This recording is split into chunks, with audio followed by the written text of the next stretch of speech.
Salatu khairum minan naum. Salat lebih baik daripada tidur. Itu iblis nak kasih selimut. Sebentar pi, tidur mau dulu. Sedikit lagi baru azan itu. Azan qamat 10 menit. Diselimuti kita.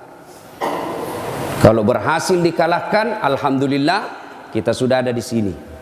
Selimutnya iblis yang tidak nampak itu bisa kita lawan. Tapi yang susah dilawan selimut berupa istri. Begitu azan baru tomma kina pulu istri tak kalah kika sini dulu dingin ini orang.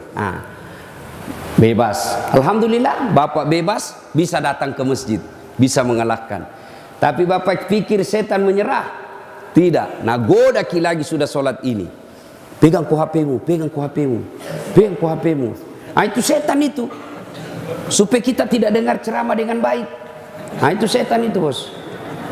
Maka bapak yang pegang handphone itu enak kena ku setan, bos. Ya, simpan dulu HP, simpan dulu. Sebentar ya. Saya ini kalau ceramah sekarang saya tidak mau kalau ada siaran langsung. Nah bahaya sekarang Pak. Sekarang ini di Indonesia ada orang yang cari uang dengan membuli ulama. Tujuannya apa? Satu, cari uang. Dua, supaya orang tidak percaya sama ulamanya. Contoh kasus guru kita Abdul Somad. Itu pernyataannya bahwa catur haram. Masih ada sambungannya sebenarnya di situ. Tidak titik. Catur haram apabila kalian main catur padahal azan sudah memanggil. Masih main catur kena azan ini haram itu. Saya ditanya, Ustadz bagaimana hukumnya catur? Haram. Kenapa bisa? Kau bunuh Perdana Menteri sama Raja. Ini pasti itu orang main catur tuh bunuh Perdana Menteri sama Raja. Haram iya. Nah, sudah ini bapak tinggalkan handphone. Apa kira setan menyerah? Tidak. Nah goda ki lagi. Keluar mako. Keluar mako. Maka dilihat-lihati duduk dekat-dekat pintu. Yang dekat-dekat pintu itu besar-besar tuh setannya itu. Kita lihat nanti siapa dikalah di sini. Siapa yang duluan keluar ya. Itu nak kena ki setan.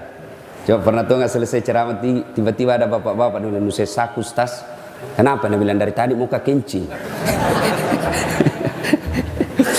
Ibu bapak saudara-saudara sekalian yang saya hormati, teristimewa tamu kehormatan kita pada subuh hari ini Bapak Kapolda yang hadir di tempat kita, Bapak Irjen Pol Haji Mas Guntur Laupe, dan kemudian Bapak Wali Kota yang hadir di tempat ini. Insya Allah mudah-mudahan sehat walafiat.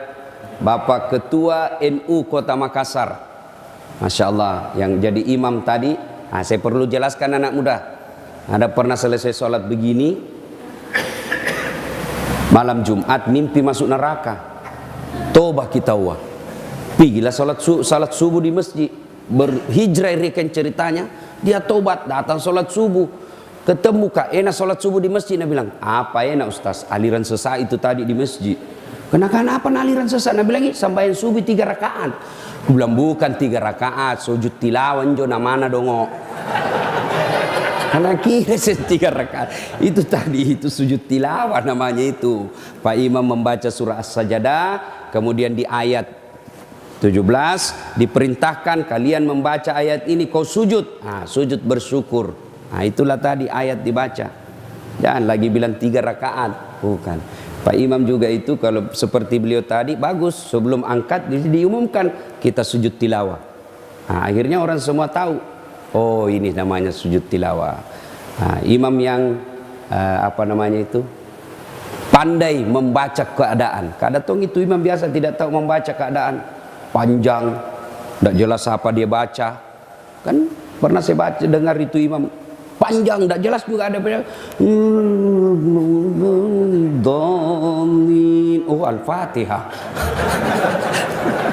Ada penyesuaian dari imam begitu. Ya, makanya hati-hati milih imam. Kalau kau salah imam, kacau solatmu. 2020 yang akan datang ini Makassar pilih imam. Salah-salah kau milih imam, kacau kau 5 tahun. Ya? Kalau makmum siapa saja boleh. Mulai dari orang gila sampai orang sadar boleh jadi makmum. Kalau orang jadi makmum, boleh, mulai orang balik sampai tidak balik boleh jadi makmum. Tapi imam hati-hati, hati-hati. Salah milih imam kacau. Pernah saya sholat, tuku kakak ini kisah nyata. Allah, belum pakai jadi ustaz waktu itu. Ada temanku pakai baju koko. Belum aku kenal nama orang baku KKN satu posko. Dalam hatiku, kan dia pakai baju takwa, pakai koko karena anak pesantren Kapang ini. Kau imam, imamlah dia. Nah baca Al-Fatihah, aman. Sekalinya nak baca Al-Kafirun, dalam hatiku, cari susah ini orang. Betul. Nah baca Al-Kafirun, wala antum abiduna ma a'bud, wala ana abidum ma abadtum, wala antum abiduna ma a'bud, wala ana abidum ma, wala antum abid, wala. Jengkel ini temanku di belakang dan kenapa ini terputar-putar tidak mau sampai. Dan sudah bilang ini juga kupikir. Kacau sholat. Nah, ini kalau salah kau milih imam bos. Ya, makanya hati-hati. Jangan milih imam karena sekampung, jangan milih imam karena tetangga, jangan milih imam karena satu partai, apalagi milih imam karena kau dikasih duit, maka sia-sia kau milih nanti. Nah, ibu bapak saudara-saudara sekalian, mari kita dengar ini intinya.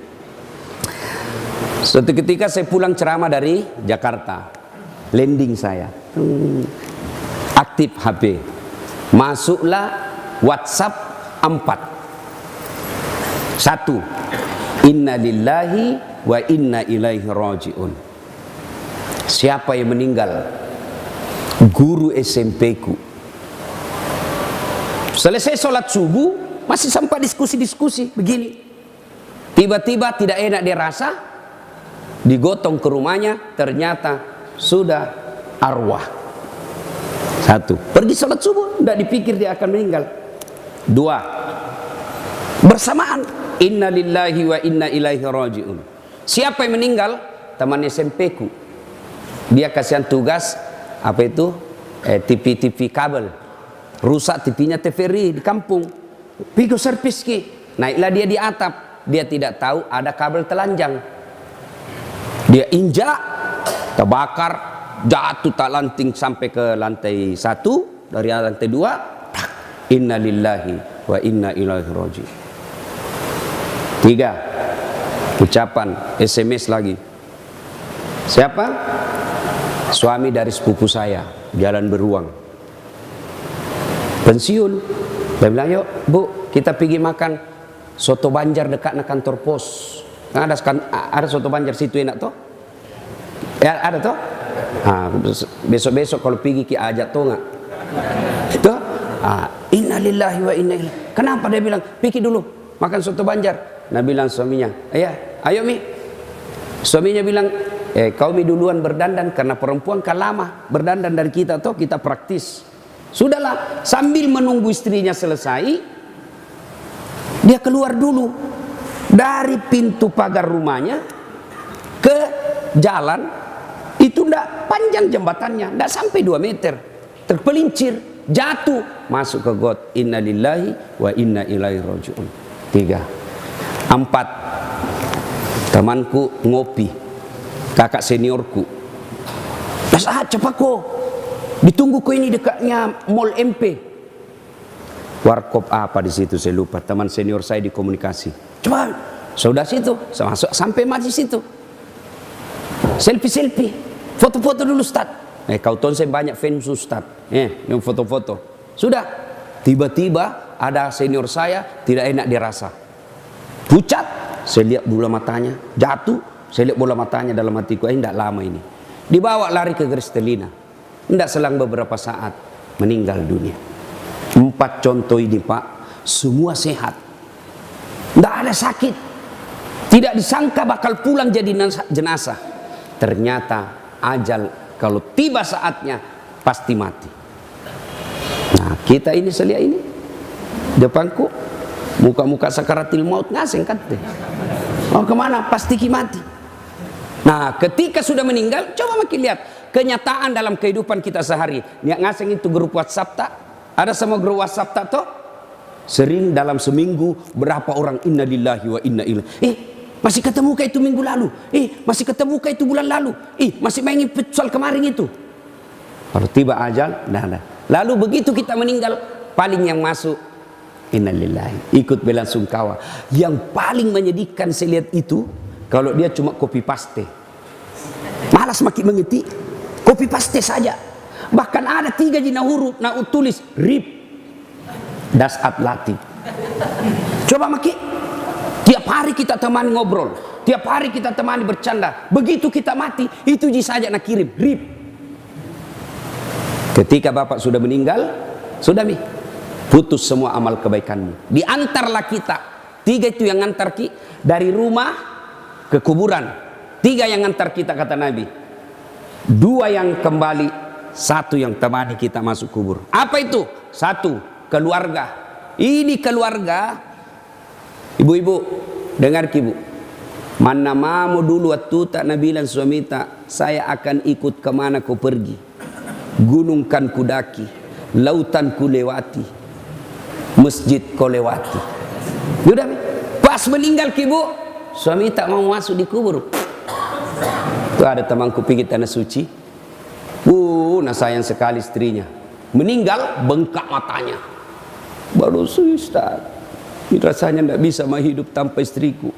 Hebatnya ini bapak ini, barusan orang meninggal bengkak air matanya. Beberapa bulan kemudian pika jogging di Karebosi. Sama ini bapak, ada kuliah perempuan dekatnya, putih cantik, si muda. Kutanya, Haji, siapa itu? Dia bilang, yang baru Ustaz. Coba, meninggal ki masuk ki di kubur ibu. Masuk maki di kubur, suami tak enreyengi. Kita juga pak, meninggal ki istri tak masih muda, nak ambil orang. 2 yang ngantar ki harta, keluar semua harta, mobil, motor, masuk ki di kubur. Ada dikasih masuk harta tak? Enggak pak, enggak bakal ada harta masuk. Jangankan mobil motor, cere tinggal, marang istri tak, cere. Coba, harta yang setengah mati kita cari, masuk ki di kubur, ndak nak temani ki, ndak mentang-mentang dibilang kaya, kasih masukkan kita wah PCD supaya bisa nonton di dalam kubur. Tidak. Ada orang pak kaya sekali, dia bikin sayembara sama anaknya. Nah, kalau mau kau temani kak di kubur 40 hari, ambil mako ini hartaku 50%. Nah bilang anaknya, berapa hari pak? 40 hari. Nah bilang anaknya, deh ajak deh. Sedih bapaknya. Setengah matinya ku cari ke uang 40 hari ku suruh temani kak di kubur, ndak mau. Nah tanya istrinya, mungkin kau sayang mau temani kak di kubur? Nabi bilang, dek, anakmu saja tidak mau, apalagi saya. Kecewalah dia panggillah adik kakaknya, sini kau dulu dek, sini dulu kak, temani kak 40 hari di kubur, ambil ini hartaku, ku bikinkan kau ruang khusus, ada AC-nya, ada TV-nya, 40 hari mau kau temani kak di kubur. Apa Nabi bilang saudaranya, anak istrimu saja tidak mau, apalagi saya. Kecewalah dia bikinlah sayembara di kampung, siapa yang mau temani saya 40 hari, ambil hartaku 50%. Wah, didengar fakir miskin. Senang ini fakir miskin, kaya mak ini. Pergilah mendaftar, setuju, tanda tangan MOU, masuk, meninggal, masuk di kubur, sama-sama. Datang malaikat penanya kubur. Begitu datang malaikat, dilihat ini orang hidup. Kenapa ada ini? Tidak jadi ditanya orang mati, ini orang hidup dulu didatangi. Kenapa dia keren nih? Nah karena dia perjanjian bos, ada perjanjian tuh sama orang mati. Apa nak kasih ke hartana 50% kalau ku temani 40 hari. Masa iya? Masa tidak ada hartamu? Saya orang miskin. Apa kerjamu? Saya penjual kayu. 1 ji hartaku apa? Kampak. Tahu kampak? Tahu kampak pak? Kampak ji saja. Itu ada di hartamu. Mulai ditanya, itu kampakmu dari mana? 1 hari prosesnya pak, diperiksa. Maghrib, Nabi bilang malaikat, besok dilanjutkan. Datang lagi hari kedua. Oke, halal datangnya. Kau gunakan untuk apa itu kampakmu? Dijelaskan lagi. 1 hari dijelaskan. Maghrib, besok dilanjutkan. Hari ketiga datang lagi, siapa yang beli itu kayumu? Dia jelaskan lagi 1 hari. Hari ke-40 semua orang sudah di atas menunggu. Wih, selama kita ini dapat harta 40-50%. Lompat keluar ini orang miskin. Tepuk tangan semua orang. Wih, jago 50%. Nah bilang apa? Teh aja. Ambil ini kampas saja enggak mau kak. Ini kampas saja 40 hari ya ditanya. Ini saja kampas 40 hari saya ditanya. Bagaimana kalau ku ambil ini 50%? Teh aja deh ambil semua sama ku ini. Maka bapak-bapak yang banyak hartanya, hati-hati. Ditanya ngasing tuh nanti bos. Kalau kita orang miskin, apa mau tanya kangki? Mobil, Grab. Motor, Gojek. Rumah, sewa-sewa. Pas sewa-sewa pantera. Coba, apa mau tanya kangki? Tapi orang kaya, banyak pertanyaannya. Ditanya pentil mobilnya. Baca itu Quran kan semua akan ditanya. Sebiji sarah pun akan ditanya. Dari mana itu jammu? Dari mana itu mobilmu? Semua pembeli bensinmu. Itu istrimu. Tiap bulan pergi salon dari mana? Nah, harta tidak akan ikut menemani kita. Nah, yang ketiga kata Nabi yang akan menemani kita amal. Inilah dia amal kebaikan kita. Ada di sini punya tanah 50 hektar. Ibu-ibu, ada tanah tak 50 hektar. Bapak-bapak ada punya tanah 50 hektar di sini? Rasa-rasanya tidak ada. Pak Kapolda pun saya rasa tidak ada. Tapi ketahuilah, tadi kalau sholat subuh tadi 2 rakaat sholat sunnah, 2 rakaat tadi sebelum sholat subuh nanti ketika hari pertimbangan datang, hari hisab datang, yang 2 rakaat itu lebih berat daripada dunia dan isinya. Itulah salat sunat fajar. Coba bayangkan ditimbang nanti itu. Sudah, masuklah kita di kubur. Kata Nabi, putuslah segala amal-amalmu. Tak bisa lagi kau berbuat baik kecuali 3. 1, yang akan menjadi amal jariah, ilmu yang bermanfaat. Makanya bapak-bapak kalau dapat itu ceramah-ceramah, share, kirim. Ceramahnya Ustadz Dasat, kirim cepat. Makin banyak bapak kirim, makin banyak saya ku dapat. Ya kan? Jangan. Ketika bapak mau pencet, mau share, setan itu masuk. Saya juga biasa dibujuk setan. Tiap jangko. Dia bilang korang so alim, dia bilang korang cari popularitas. Itu setan itu. Kirim saja. Orang mau dengar atau tidak, bukan urusanmu. Dan ada saatnya nanti kita bersyukur atas kiriman ilmu yang kita berikan orang. Nah, cuma dipilih-pilih. Adik-adik, ini yang pemuda-pemuda yang mengaku dirinya baru hijrah. Lihat-lihat juga.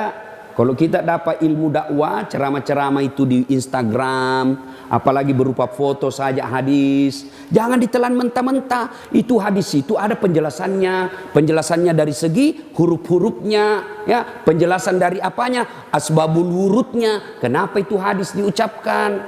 Misal soal celana jingkrang, itu ada latarnya, ada sebabnya. Nabi lagi duduk-duduk, tiba-tiba ada orang lewat, mata kakinya di bawah celananya. Lalu Nabi bersabda, tidak masuk surga orang yang sholat menutupi mata kakinya. Makna hadis itu bukan secara fisik saja di atas mata kaki, tapi apa? Sombong. Karena dulu budaya-budaya orang Yahudi, orang Romawi makin kaya, makin jauh ke bawah kainnya. Pernah lihat pengantin orang kaya? Pernah lihat tuh? Kan itu saja perempuan itu panjang saja roknya ke belakang. Ada yang antar kita? Iya toh, besar panjangnya. Kenapa? Makin panjang makin kaya. Mana ada orang miskin di lorong pakai tung begitu panjang-panjang? Oh tidak, sarung jinangka nah begini. Itu, iya. Ternyata itu simbol makin panjang ke bawah. Dulu makin kaya. Dia ingin mempertontonkan kekayaannya. Maka makna hadis itu sombong. Biar kau pakai celana sampai di betismu, tapi kau sombong. Oh enggak suka Tuhan itu. Maknanya itu harus dipelajari. Contoh lagi, ya harus dilihat itu sebab-sebab turunnya hadis, dipelajari. Jangan cuma dilihat gambarnya langsung. Dulu saya waktu kecil, kalau orang berbeda pendapat tidak ribut. Misal tuh sholat subuh, Allahu Akbar. Di samping tak tidak kunut, kita kunut ki. Di samping tak tidak kunut, tidak ribut gitu. Langsung saja kita bilang, oh Muhammadiyah. Selesai nih. Begitu saja. Jika ada keluarga meninggal, malam ada taksiahnya, ceramahnya, tapi tidak ada kue dibagi-bagi, langsung kita bilang, Muhammadiyah ini tidak ada kue dimakan. Kan dulu toh, tidak ribu-ribu orang. Dipanggil ki malam kedua, tidak mau maki datang. Kenapa? Kada dede setengah mati, tidak ada tong kue-kue nah. Itu sebabnya ulama dulu nasari kue. Iya kan? Itu sebabnya ulama-ulama dulu.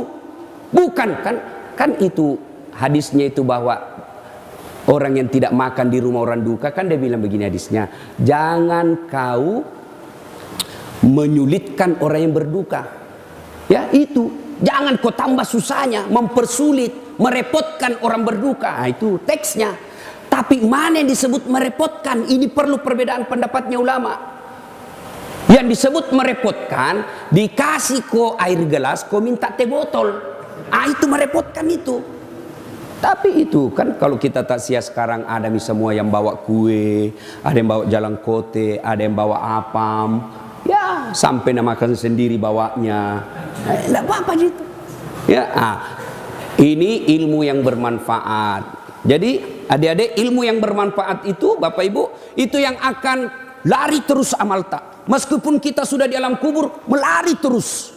Ada yang baca lagi tuh video kita, ada lagi yang baca kita punya share ceramah, maka itu akan menambah amal-amal ketika kita di alam kubur.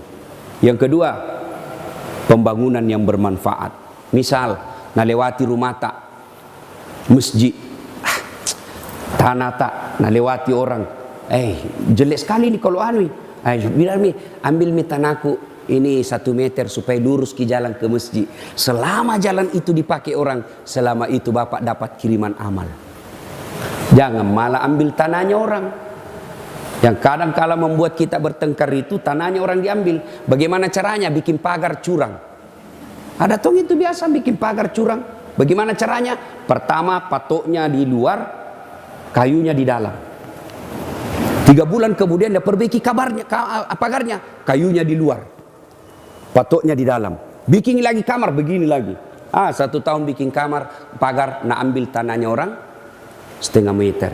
Selama itu tanah kau ambil, selama itu kau diikat di alam kuburmu, tidak bisa kau lepas. Maka yang ambil tanahnya tetangga, pemotor iki pak. Jangan ketawa, serius ini bos. Ya.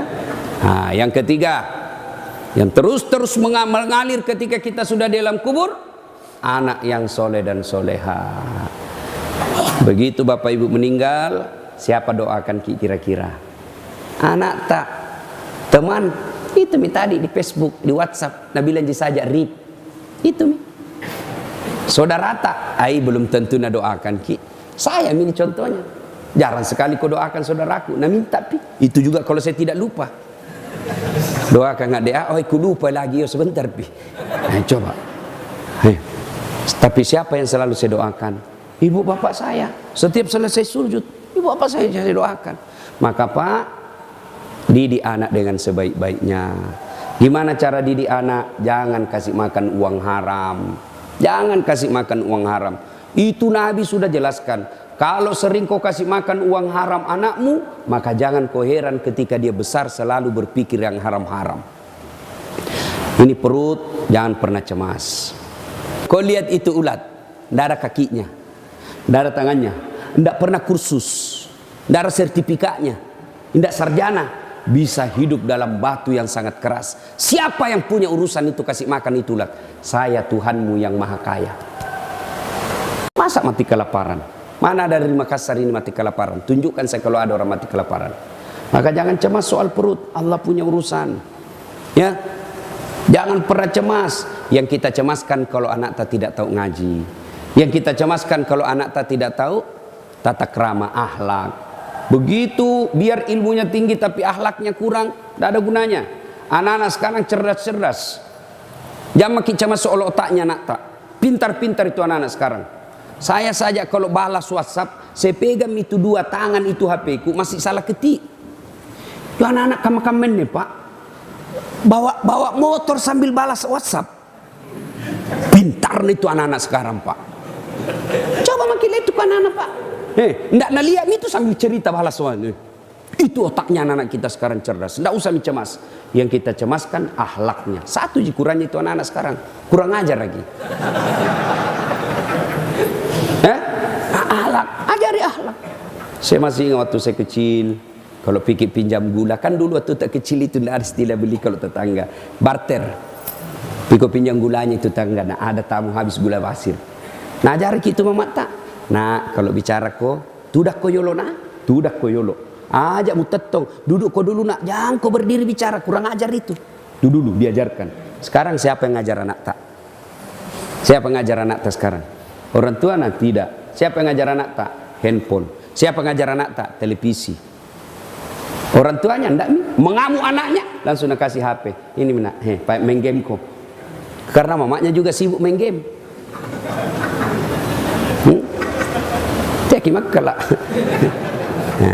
Nah, ibu bapak saudara-saudara sekalian, tiga inilah ketika kita sudah masuk dalam kubur yang akan jalan terus. Dan sedekah, bersedekahlah, bapak ibu bersedekah, jangan pernah pelit, karena demi Allah tidak ada orang bangkrut gara-gara rajin sedekah. Bersedekahlah agar kalian kaya, jangan tunggu kaya baru bersedekah. Ustaz, ya tentu beda sedekahnya Pak Kapolda dengan Satpol PP. Tentu beda. Pak Kapolda ya banyak tunjangan-tunjangan. Tentu kalau 10.000 kecil. Tapi dem becak 10.000 sama nilainya 10.000, tapi di sisi Allah beda. Pak Wali Kota tentu beda dengan pegawai honor. PTT, pegawai tidak tetap. 10 tahun TTP tetap tidak pegawai.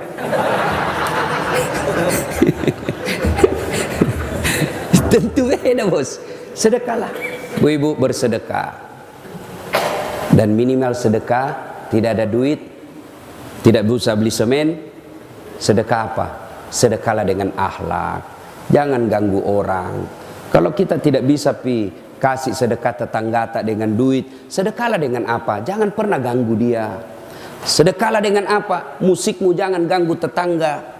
Kada tong itu kita bertetangga, tidak pernah tong kita kasih uangnya, tidak pernah tong kita kirim-kirimkan kuenya, sangin radio na ribut na ganggu ki. Kan biasa itu begitu. Kita ngomong egois, kan radioku. Saya bayar listrik, telingaku, rumahku, mau-mauku.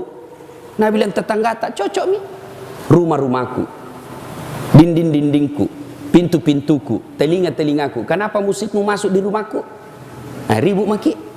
Jadi kalau tidak bisa mensedekahi orang dengan sedekah dengan materi, sedekahlah dengan akhlak.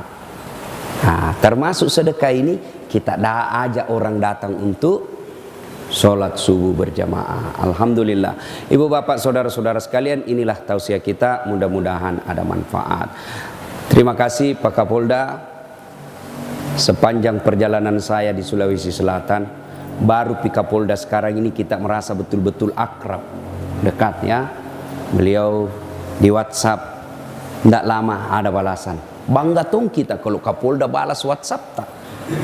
Kalau di warung kopi ki, nah ada langsung dikasih lihat teman tak bos ya. Kapolda bos. Mana mama di begini saja tuh, Kapolda. Tadi malam PCPC di Pontok ceramah lancar pak. Ada polisi kawal ki, makanya anak muda jangan kau musuh itu polisi.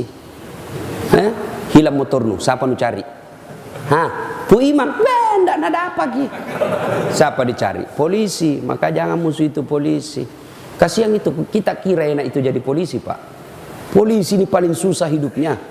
Bayangkan orang yang susah kita juga ikut susah. Dia yang mencuri, kita sampai kejar ki. Itu polisi. Coba maki di jalan kasihan asap knalpot. No. Orang jengkel, ada polisi di sana menambang supaya keluar knalpotnya. Coba itu polisi kodong, coba mi. Dia tonji tu sogo polisi na soting mi sede. Nah bilang Pak tolonglah Pak kerjasamanya Pak. Baru na suruh soting itu temannya. Coba masuk warung kopi polisi, baik-baik kodong bajunya. Nyinyir mi orang, batu mi sede, batu kita saya suruh bayar ini. Coba susah itu polisi kasihan. Coba itu polisi. Iya toh. Baik-baik datang minum kopi, mau curigain sendia muka. Coba bayangkan. Di kantor dimarah-marahi sama komandannya. Siap salah komandan, siap salah, siap salah. Coba bayangkan. Sampai di rumah dimarah-marahi lagi sama istrinya. Dia bilang, "Dogo memang tongkau, kenapa ndak lu lawangi?" Apa mau dilawan? Nah dia Kapolda. Itu susahnya jadi polisi, Pak. Ya, syukur-syukur luar biasa. Malah hari subuh ini kita bersama Kapolda. Mudah-mudahan selesai ini ditraktir ki ngopi.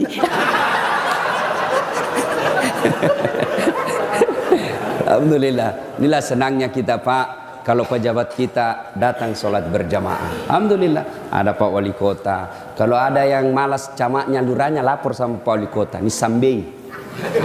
Coba itu enaknya kalau Wali Kota, Pak, pergi sholat subuh berjamaah. Itu dia menjadi bisa tekanan buat pejabat yang lain. Coba kalau saya misalnya Wali Kota. Assalamualaikum warahmatullahi. Kadi beta ki dulu, Ustaz. Bukan di beta. Yang menang lebih banyak suarana. Tuh, Assalamualaikum warahmatullahi. Assalamualaikum warahmatullahi. Saya Wali Kota ini. Ku cari. Tidak pernah tongku dia ini datang sembahyang subuh kepala dinas pendidikan. Pulang ajudan telepon kepala dinas pendidikan. Nah boya ke Wali Kota. Oh besok belum biasa ada di masjid. Tapi Pak Wali. Itu hebatnya namanya kekuasaan. Itu hebatnya. Jadi kalau orang baik jadi penguasa akan enak itu rakyat. Tapi kalau ustaz disaja, Assalamualaikum warahmatullahi wabarakatuh. Mana kepala dinas PU? Nah bilang, kenapa ustaz? Apa urusanmu? Tapi kalau pejabatnya datang, oh coba. Inilah pentingnya kekuasaan berada di tangan orang-orang baik. Maka nanti kalau pilih wali, jangan lalu salah pilih. Ya, jangan lagi bilang wane piro. Malah nak tulis di rumahnya siap menerima serangan fajar. Ada tongku lihat begitu. DPR RI 500, DPR provinsi 300, DPR kota tergantung situasi. Baru nak tulis 9 suara, mohon maaf keras kehidupan. Hancur toh, gimana ndak hancur ini kodon cale? Nah, serius sampaikan kepada saudara-saudara kita nanti yang pulang. Sikapi pemilihan wali kota dengan secerdas-cerdasnya. Jangan bertengkar gara-gara beda caleg. Jangan bertengkar gara-gara beda pilihan, ya. Jangan baku musuh gara-gara beda pilihan. Kita tim sukses silahkan urus calonnya masing-masing dengan tidak menjelekkan calon orang lain. Ya, siapa calonmu? B, kau? A, tidak apa-apa, sama-sama Jiki. Toh, siapapun jadi wali kota, kita tetap jamaah di masjid. Ya begitu saja. Kan tidak nak kasih jago itu warna. Naji. Apalagi mau percaya janji-janji politik. Nah, gak bagi-bagi kartu namanya. Ada masalahmu telepon 24 jam. Sekali nak terpilih nak ganti nomor HP nah. Cek. Menghindari tagihan baleho. Demikian, mari kita kirimkan suratul Fatihah kepada Rasulullah Muhammad SAW. Khasiat dan keutamannya kita ikhlaskan untuk orang tua kita masing-masing. Al-Fatihah. A'udzubillahi minasyaitonir rajim. Bismillahirrahmanirrahim. Alhamdulillahirabbil alamin arrahmanir rahim. Iyyaka na'budu wa iyyaka nasta'in. Shiratal ladzina an'amta 'alaihim. Amin. Terima kasih, lebih dan kurangnya mohon dimaafkan. Nun wal kalami misturun billahi fi sabilil haq. Assalamualaikum warahmatullahi wabarakatuh. Waalaikumsalam.